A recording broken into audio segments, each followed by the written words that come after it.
Assalamualaikum warahmatullahi wabarakatuh.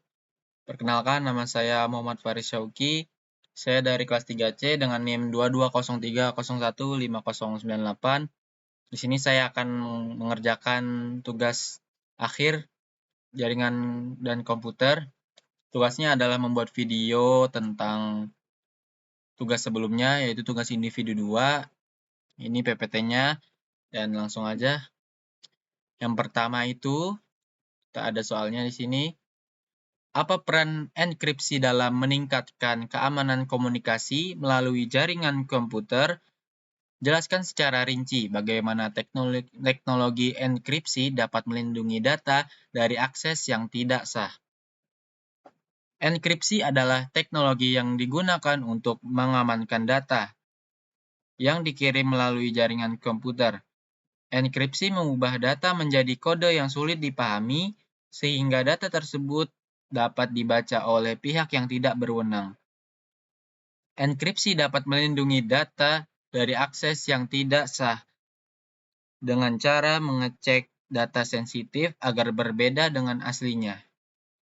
Dengan begitu, ketika hacker menerima data, mereka tidak bisa dengan mudah menggunakannya. Lanjut soal 2.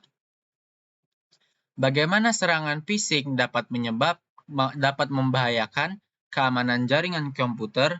Berikan contoh konkret tentang bagaimana serangan phishing dapat merugikan pengguna dan organisasi, dan jelaskan langkah-langkah yang dapat diambil untuk mencegahnya. Di sini ada jawabannya, kita langsung baca. Serangan phishing adalah serangan cyber yang dilakukan dengan cara memalsukan identitas atau informasi penting atau untuk menipu korban agar memberikan informasi pribadi atau mengklik tautan yang membahayakan.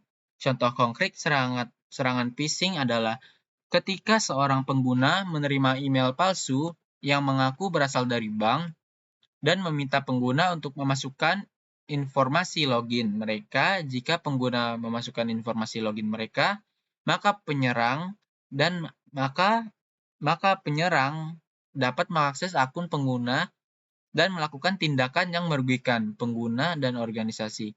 Untuk mencegah serangan phishing, pengguna harus selalu memeriksa pengirim email, tidak mengklik tautan yang mencurigakan, dan memastikan keamanan website yang diakses. Soal 3. Apakah pentingnya penggunaan firewall dalam melindungi jaringan komputer dari ancaman eksternal? Jelaskan peran utama firewall dan berikan contoh situasi di mana firewall dapat menjadi pertahanan yang efektif. Firewall adalah perangkat lunak atau perangkat keras yang digunakan untuk melindungi jaringan komputer dari ancaman eksternal. Firewall dapat memblokir lalu lintas data yang mencurigakan atau berbahaya berdasarkan aturan keamanan yang telah ditetapkan.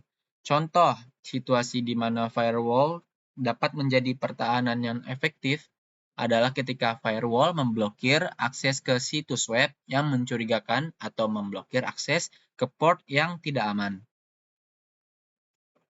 Soal nomor 4. Mengapa penting untuk menjaga keamanan perangkat keras dalam konteks jaringan komputer? Jelaskan bagaimana serangan fisik terhadap perangkat keras dapat membahayakan integritas dan keamanan data. Keamanan perangkat keras sangat penting dalam konteks jaringan komputer, karena serangan fisik pada perangkat keras dapat membahayakan integritas dan keamanan data.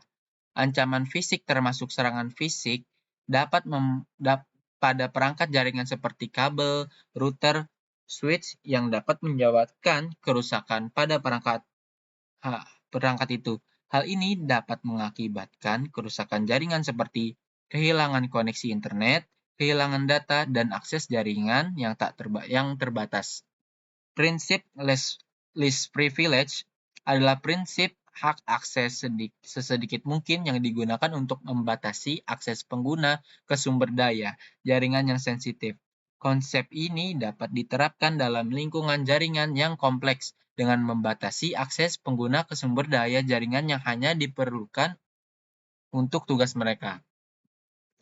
Lanjut ke soal 5 atau yang terakhir, bagaimana prinsip least privilege atau prinsip hak akses sesedikit mungkin dapat diterapkan untuk meningkatkan keamanan jaringan komputer?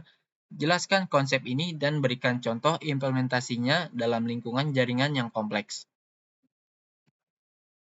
Prinsip least privilege adalah prinsip yang digunakan dalam keamanan komputer dan manajemen hak akses. Prinsip ini mengacu pada praktik memberikan hak akses atau izin kepada pengguna atau entitas hanya sejauh yang diperlukan untuk melakukan tugas atau pekerjaan tertentu. Dengan menerapkan prinsip least privilege, risiko penyalahgunaan akses dapat dikurangi dan hanya pengguna yang membutuhkan akses tertentu yang akan diberikan hak tersebut. Di sini ada contohnya, contoh implementasi prinsip least privilege dalam lingkungan jaringan yang kompleks adalah penggunaan firewall. Firewall dapat dikonfigurasikan untuk membatasi akses ke jaringan dan sumber daya tertentu. Sebagai contoh, firewall dapat dikonfigurasikan untuk memblokir akses ke port yang tidak aman atau situs web yang mencurigakan. Ya, udah habis soalnya. Sekian, kurang lebihnya mohon maaf. Assalamualaikum warahmatullahi wabarakatuh.